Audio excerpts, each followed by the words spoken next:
اللهم صل على سيدنا محمد يا رب صل وسلم دائما ابدا على حبيبك. اتنے فرقے بن گئے ہیں. اہل حدیث کی بھی بڑی قسمیں وجود میں آ گئی.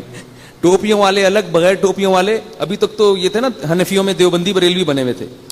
اہل حدیث میں کہا جاتا تھا نہیں, اہل حدیث میں بہت سارے بن گئے, ٹوپی والے, بغیر ٹوپی والے.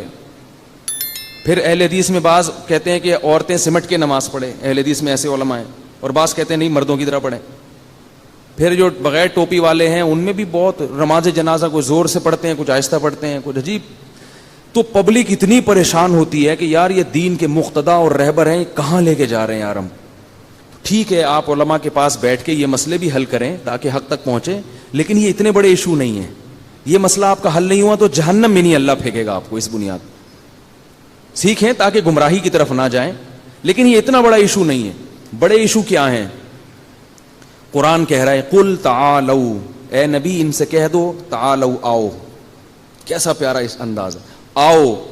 نتلو ما حرم علیکم ربکم, میں تمہیں اللہ کی آیات پڑھ کے سناتا ہوں جس سے پتا چلے گا کہ تمہارے پیدا کرنے والے نے کن چیزوں کو تم پہ حرام کیا ہے. کیسا اندھیب انداز ہے. تعالوا, آؤ آؤ میں بتاتا ہوں. چھوڑو ادھر ادھر نہ جاؤ, وہ ٹانگیں چوڑی, وہ پتلی, وہ زور سی, وہ آیا بھائی چھوڑو ادھر ادھر ادھر. کہتے ہیں نا جیسے کوئی بندہ پھنسا ہوا ہو نا, وہ گرین والا ادھر کھینچ رہا ہو, دوسرا ادھر, اور کوئی مولوی صاحب دور کھڑے تماشا دیکھ رہے ہو, پریشان ہو یار یہ بیچارہ کنفیوز ہو رہا ہے, تو کہتا نا یار ادھر, کہتا نا ادھر ادھر میں تجھے بتاتا ہوں, زیادہ چکر میں نہیں پڑ, تو بھائی یہ دو چار کام کر لے. بالکل یہی انداز ہے اللہ کا. اے نبی ان سے کہہ دو تعالوا, آؤ.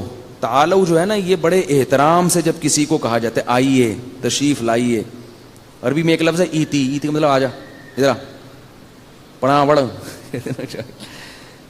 اتھے آ, اور ہے تعالوا تشریف لائیے, آئیے, آؤ ہم تمہیں بتاتے ہیں کہ تمہارا رب کن چیزوں کو تم پر کیا کر رہا ہے, حرام کیا. اللہ تشرکو بہ شیئا, سب سے پہلے اللہ کے ساتھ کسی کو شریک مت کرنا.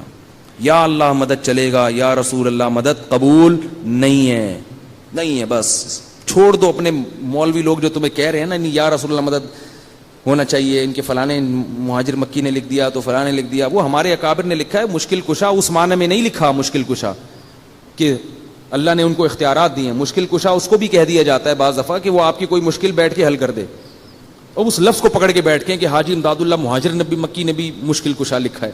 وہ بھائی وہ اس معنی میں نہیں لکھا. اگر اس معنی میں لکھتے کافر ہو جاتے اور ہم ان کو اپنے بزرگوں کی فہرست سے نکال دیتے. جو مشرک ہے وہ تھوڑی بزرگ ہوتا ہے. لیکن جو شریعت کی بات ہے, جو قرآن کہہ رہا ہے, وہ اس کو دیکھو کہ اللہ کے ساتھ کسی کو دعا میں شریک مت کرو. اس پہ تو دو رائے ہیں نہیں. اس میں تو اللہ نے پیغمبروں کے والدین کو نہیں معاف کیا. بھائی ہم اور آپ کس کھیت کی مولی ہیں. تو صرف اور صرف اور صرف مدد کس سے مانگنی ہے؟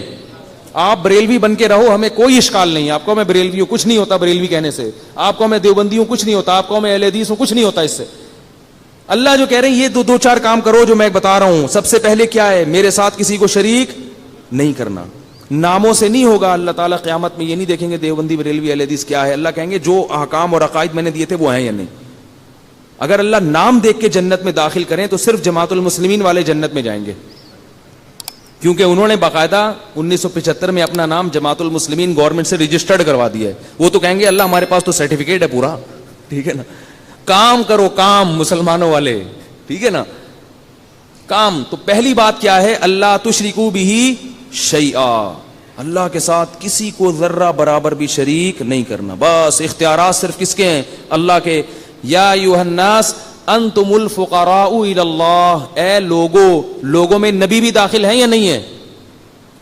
سب داخل ہیں اس میں. انتم الفقراء الی اللہ, تم سب کے سب اللہ کے در کے فقیر و محتاج ہو, کچھ نہیں کر سکتے اللہ کے ارادے کے بغیر. انبیاء بھی اس میں داخل ہیں. انبیاء تو اور زیادہ تواضع کے ساتھ دنیا میں زندگی گزارتے ہیں. قرآن میں کتنی جگہ اللہ نے اپنے نبی صلی اللہ علیہ وسلم کو بھی تنبیہ کی ہے کہ اگر آپ بھی سیدھے راستے سے ہٹے تو آپ کو اللہ کے عذاب سے کوئی نہیں بچا سکتا. حالانکہ نبی کبھی بھی سیدھے راستے سے نہیں ہٹتے, یہ بتانے کے لیے کہ یہ بھی میرے احکام کے مکلف ہیں, تم بھی میرے احکام کے مکلف ہو, یہ بھی ہے, یہ بھی میرے بندے ہیں. تبھی ہم جب کلمہ پڑھتے ہیں اشہد ان لا الہ الا اللہ وحدہ لا شریک لہ واشہد ان محمدن عبدہ ورسولہ. دیکھو کیسا عجیب کلمہ ہے. عبد کا لفظ پہلے ڈال دیا, رسول کا لفظ بعد میں. بندے ہیں, غلام ہیں اللہ کے, اس کے بعد ہیں رسول. یہ ہمارے کلمے میں یہ لفظ اس لیے ڈال دیا تاکہ ہمارے اندر وہ شرک نہ پھیلے جو عیسائیوں میں پھیل گیا تھا. اور آگے فرمایا وَلَا تُشْرِكُوا بِهِ شَيْئًا وَبِالْوَالِدَيْنِ احسانا. اور دوسرا حکم کیا دیا؟ والدین کے ساتھ اچھا سلوک. احسان پتہ ہے کسے کہتے ہیں؟ خدمت کو نہیں کہتے. احسان کا مطلب ہے کہ جتنا ان کا حق بنتا ہے اس سے زیادہ کیا جائے. احسان کہتے ہیں کسی بھی چیز کو بہت ہی اچھے طریقے سے کرنا. جیسے حدیث میں آتا ہے نا, نماز میں احسان کیا ہے کہ ایسے عبادت کرو جیسے استحضار ہو کہ اللہ تمہیں دیکھ رہا ہے. تو ہر چیز کو بہت عمدہ طریقے سے کرنا.